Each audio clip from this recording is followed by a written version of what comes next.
இப்ப மஸ்ஜிதுல் ஹராம் அப்படிங்கிற பள்ளிவாசல் நம்ம போறோம். போகும்போது தல்பியா சொல்லிக்கிட்டே போறோம். பல வாசல்கள் இருக்குது. மஸ்ஜிதுல் ஹராம் பள்ளிவாசலுக்கு காபா இருக்குது, அந்த பள்ளிவாசல் பல வாசல் இருக்குது. ஆனாலும் கூட இந்த ஹாஜிகள் முதலாக நுழைகிறது பாபு சலாம், சலாம் அப்படிங்கிற ஒரு வாசல் இருக்குதுங்க. யார்கிட்ட கேட்டாலும் சொல்லுவாங்க பாபு சலாம் கேட்டா யாருக்கும் சொல்லுவாங்க. அந்த வழியாக முதல் நுழைவது தான் சுன்னத்தாக்கப்பட்டிருக்கிறது. காரணம் என்ன?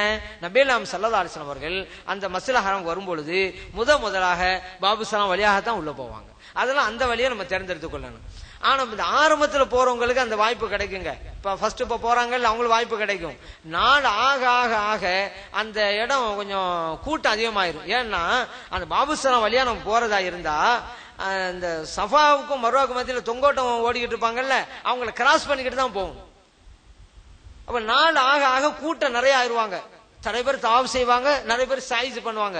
அப்ப நம்ம இந்த வாசல் திறந்துருந்து வச்சுக்கிறோங்க, மக்கள் போனா அப்ப அங்க ஜாம் ஆயிரும். மக்கள் அவ்வளவு பேர் வந்து போயிட்டு இருப்பாங்க. எல்லாம் நிப்பாட்டு வச்சா உள்ள போகணும், குழப்பம் ஏற்படுங்கிறதுனால வாசல் மூடிடுவாங்க. ஹஜ்ஜுடைய கால் நெருங்கும் பொழுது மூடிடுவாங்க. அப்ப வேற வழியா போயிட்டு கொள்ள வேண்டியதான். முதலா போகக்கூடியவங்களுக்கு அந்த வாய்ப்பு இருக்குது. பாபு சலாம் வழியாக போங்க.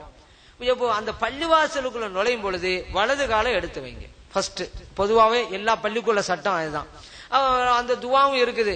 ரப்பி குஃபிர்லி துனூபி வஃப்தஹ்லி அப்வாப ரஹ்மத்திக, இறைவனே என்னை மன்னித்து விடுவாயாக, உன் ரஹமத்துடைய வாசலை திறந்து விடுவாயாக.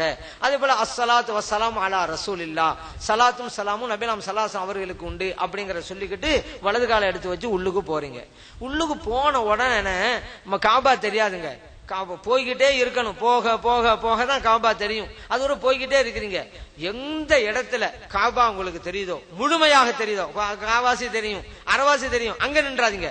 எங்க முழுமையாக தெரிகிறதோ அங்கே அப்படியே நின்றுங்க. அப்படியே ஸ்டாப் ஆயிருந்தாங்க. நின்றுகிட்டு துவா ஓதனு. நபிலாம் ஸல்லல்லாஹு அலைஹி வஸல்லம் அப்படி துவா சொல்லி இருக்கிறாங்க. அந்த இடத்துல ஒரு துவா கேட்டால் இறைவன் உடனடியாக அங்கீகரிக்கிறான். அதாவது துவா பிரார்த்தனை அங்கீகரிக்கப்படுகிற இடங்கள் இருக்குதுல்லங்க, அதுல இது ஒண்ணு. காபாவை முழுமையாக பார்க்கும் போது அது ஒரு இடம். அந்த இடத்துல நம்ம எது கேட்டாலும் கிடைக்கும். அப்ப அந்த இடத்துல எதங்க கேட்கறது? எதை வேண்டுமானு கேட்கலாம். ஷார்ட்டா இந்த உலகம் மறு உலகத்துல எல்லா நன்மையையும் தாண்டும் கேட்கலாம். அதை விட இன்னொன்னு இருக்குது, அது பெரியவங்க சொல்லி தர்றாங்க. என்ன தெரியுமா? இந்த துவா கேட்டோம் சொன்னா எல்லாமே உள்ளுக்கு வந்துடுறது இல்ல. என்ன? இறைவனே என்னுடைய லைஃப்ல எதையெல்லாம் உன்னிடம் நான் கேட்பேனோ அதையெல்லாம் எனக்கு தந்துரு அப்படி கேட்டுட்டீங்களாக்கா எல்லா துவாவும் அதுல உள்ளடங்கிடுச்சு. ஏன் அதுக்கு பிறகு நம்ம எங்கெங்க கேட்டாலும் சரி, நம்ம ஊருக்கு வந்து கேட்டாலும் சரி, அல்லாஹ் தந்தே ஆகும். ஏன் அப்படி ஒரு துவால கேட்டுட்டோம். நான் என் லைஃப்ல எதை கேட்டாலும் தந்துருட்டோம்ல, முடிஞ்சு போச்சுல, எல்லாமே உள்ள அடங்கிருச்சு. அப்ப அந்த துவா கேளுங்க. அப்ப காபா பார்த்த பிறகு இப்ப நம்ம தவாஃபா ஆரம்பிக்கணும். தவாஃபா எங்க ஆரம்பிக்கிறது? மொத்தம் 4 மூலை இருக்குங்க காபா. அதுல ஒரு மூலையில ஹஜ்ருல் அஸ்வத் அப்படிங்கிற கல் இருக்குது.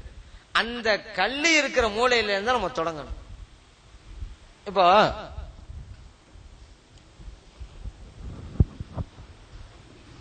இதுதான். இப்ப இது வந்து செங்குத்துல இருக்குது.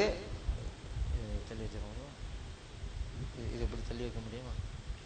இதை மட்டும் இது என்ன